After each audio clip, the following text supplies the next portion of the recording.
Wow. Whoa! I gotta tell you, what a great Happy New Year. It's 25, right? Happy New Year, 2025. everybody. All right. Yes, I indeed, know, sir. man. And oddly enough, being 25, actually that's half my age. I'm Indeed. not actually Yes, 20. indeed. Yeah, you got to Yeah, bring it on see what back I a did there? couple of Yeah, years. yeah, I'm not actually Bring that not calendar back. 25. Keep strolling that thing down there. Bringing it bringing it back in. How was your whole you'll be sorry, all that stuff? How'd you do? Oh, we did a lot of fun, man. Just kept it at Yeah, home. yeah. Uh, Hmm. got some presents going. Got some Hmm. candles lit. Just kind of took some time to relax, actually. I mean, that's what some of those times are for me, is just to kind of sit back and do nothing for a Oh little my while. gosh. I really wish I did more relaxing than I did. I did a lot of holiday Yeah, you were all over the place, bro. extravaganza, You were working and with family. gumdrop rooftops and stuff. Like I was Yeah, like, woof, like it was a whole thing. I just get very excited and I get very seasonal and I get into it. Like indeed. both feet are hopping in. Yeah, But I have been channeling a lot lately. People that have passed on, right. new energies for new year energies. I always get busy this time of the year, Sure. because we all would like to know what is in store for us Indeed. Well, yeah, it's a as we move cycle into.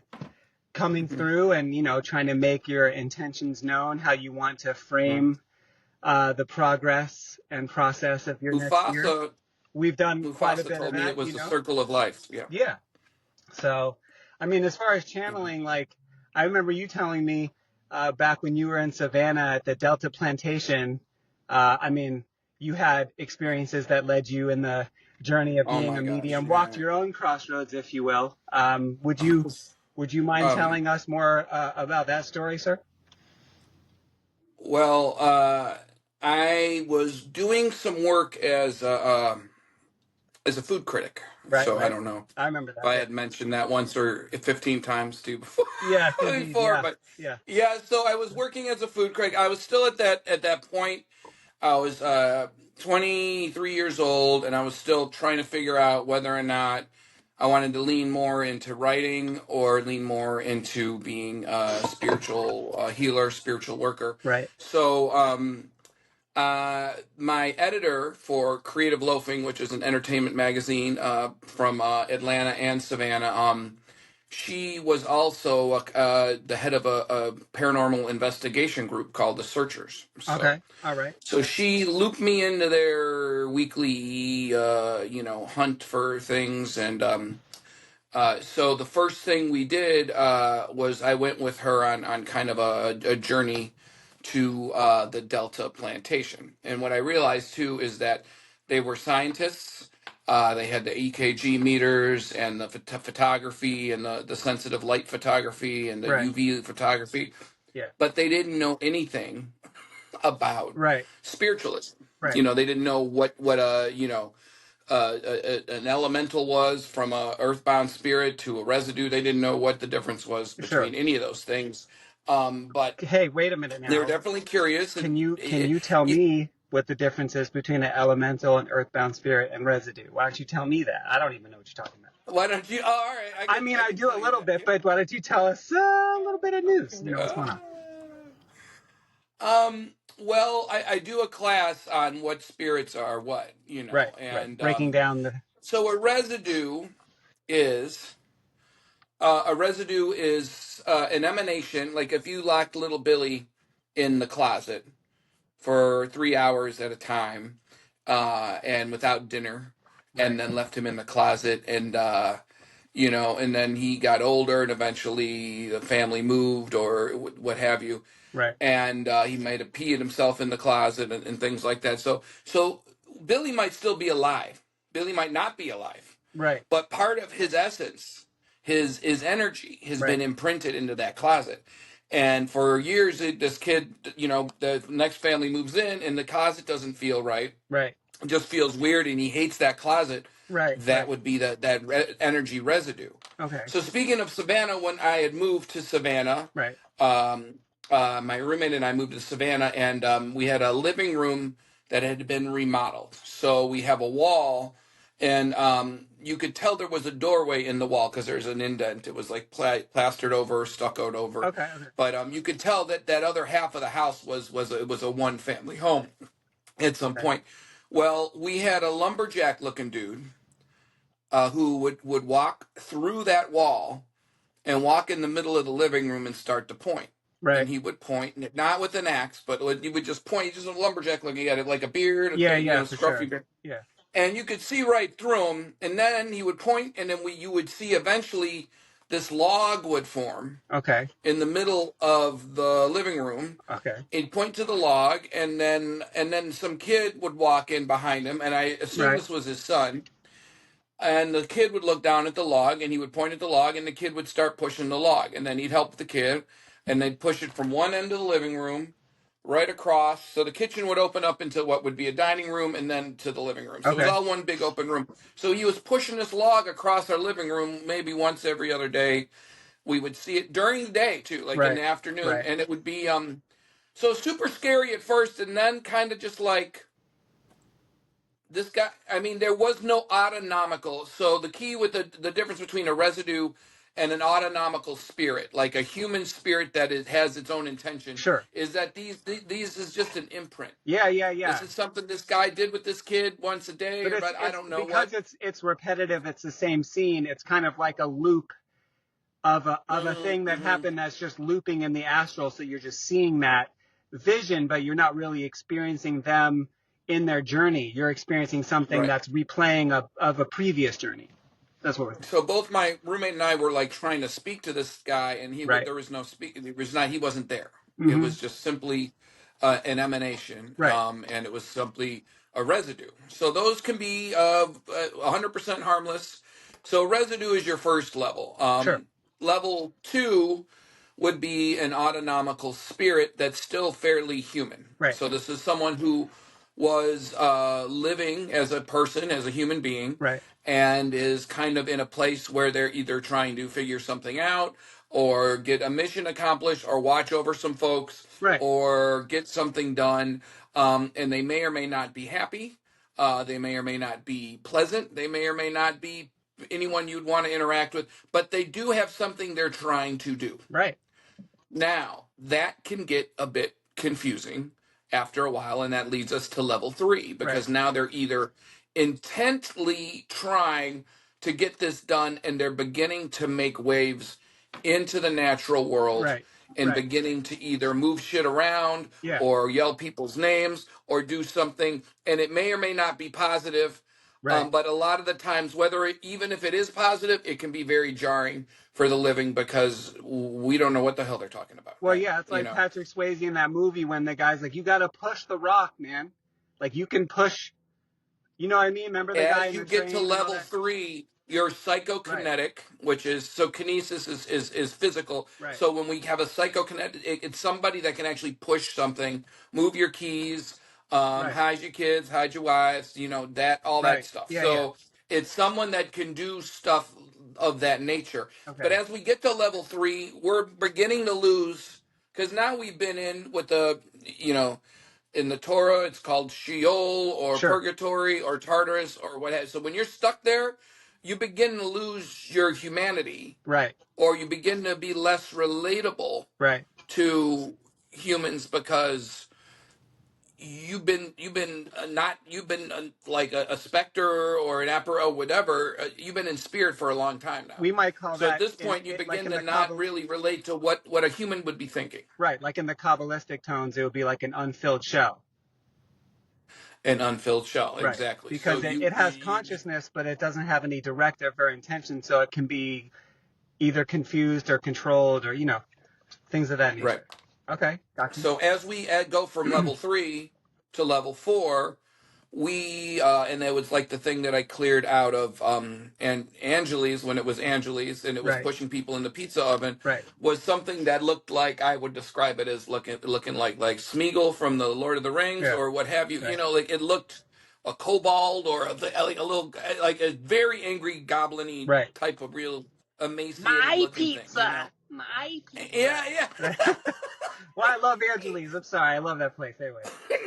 Red You did love pepper Angeli's, yeah. pasta sauce. Right. Yeah.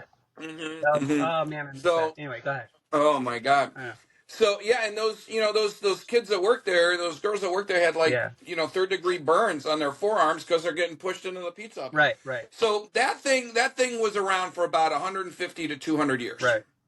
And he once was, some sort of tailor Right. of that nature, and he wanted his space, and he didn't want it to be a pizza place. We want weirdos going in there at 2 a.m.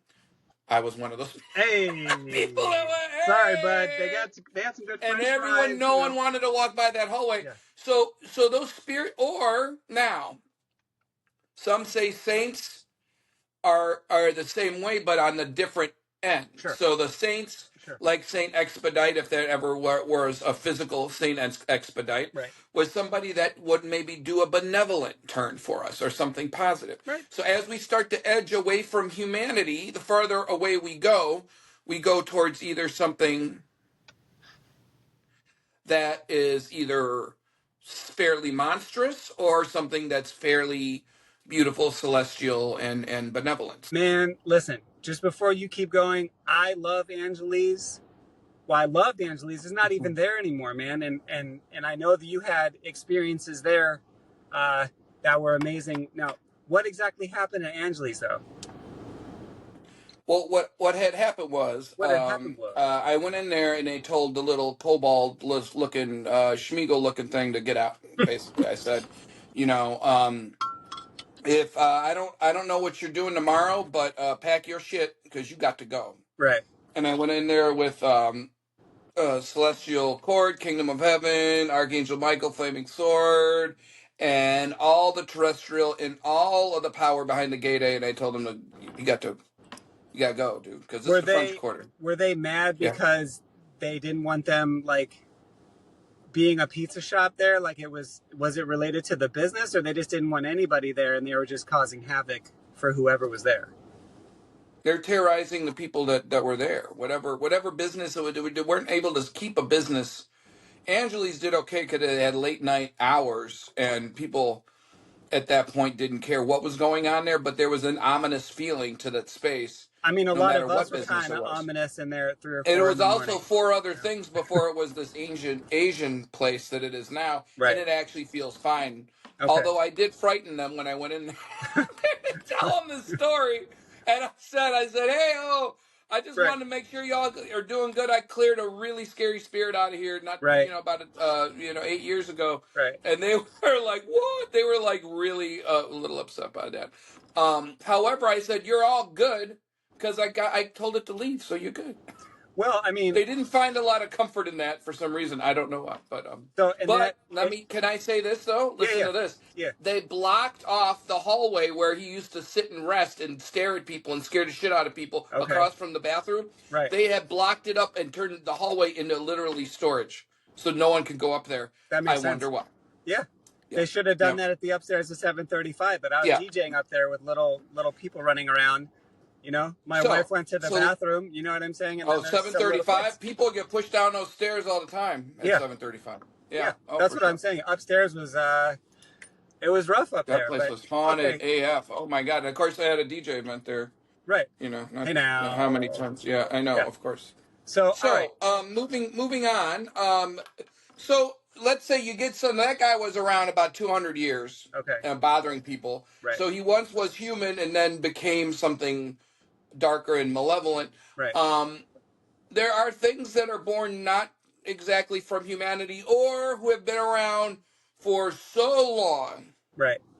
That they have no shred of their humanity left. Right. And that was something like I spoke to right outside the canal at an old foster home.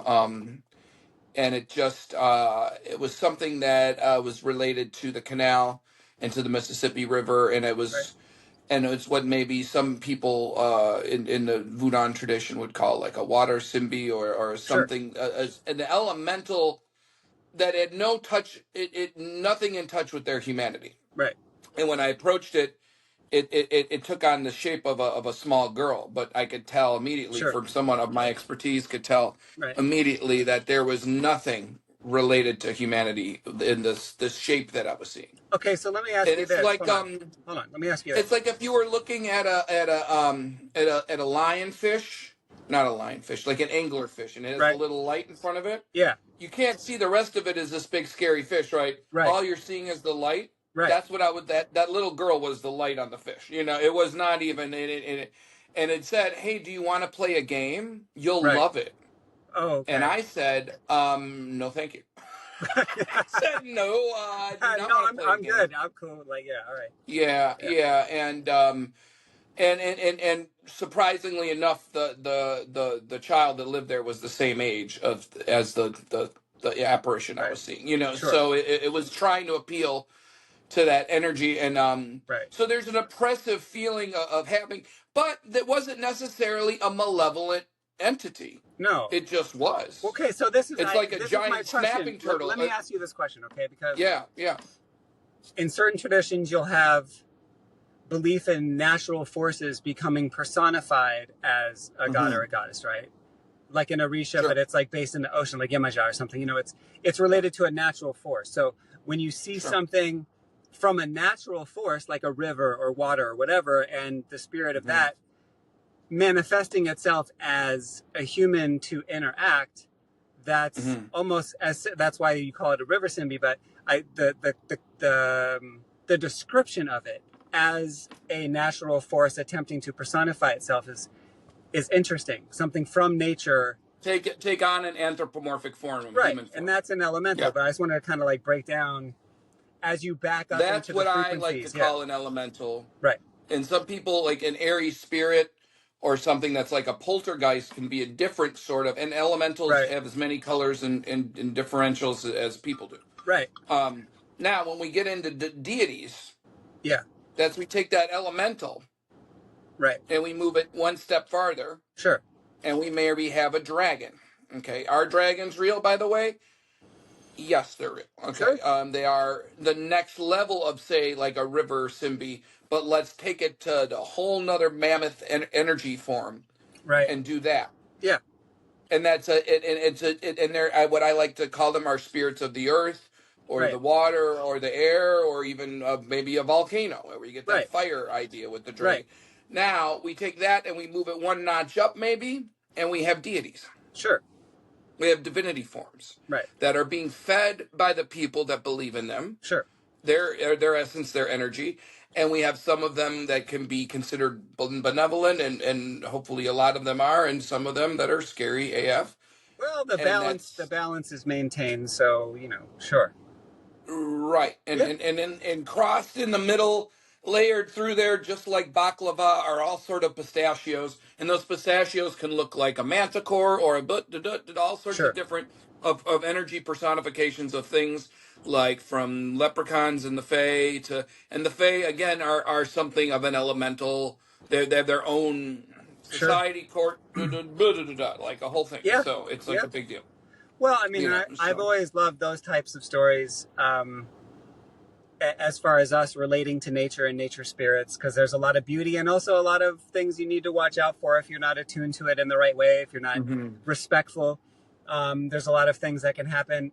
I wanted to go back to the Savannah story because I've only heard bits and pieces of it, but could you kind of give me a little bit more of your experience in Savannah? Because I've always been fascinated. I've only been there for one day. I loved it, but I Mhm. was there for one day, and I was like, I really wanted to be there longer, but I was with my family, so they left, and uh, Well, Savannah, like New yeah, Orleans, is under sea level.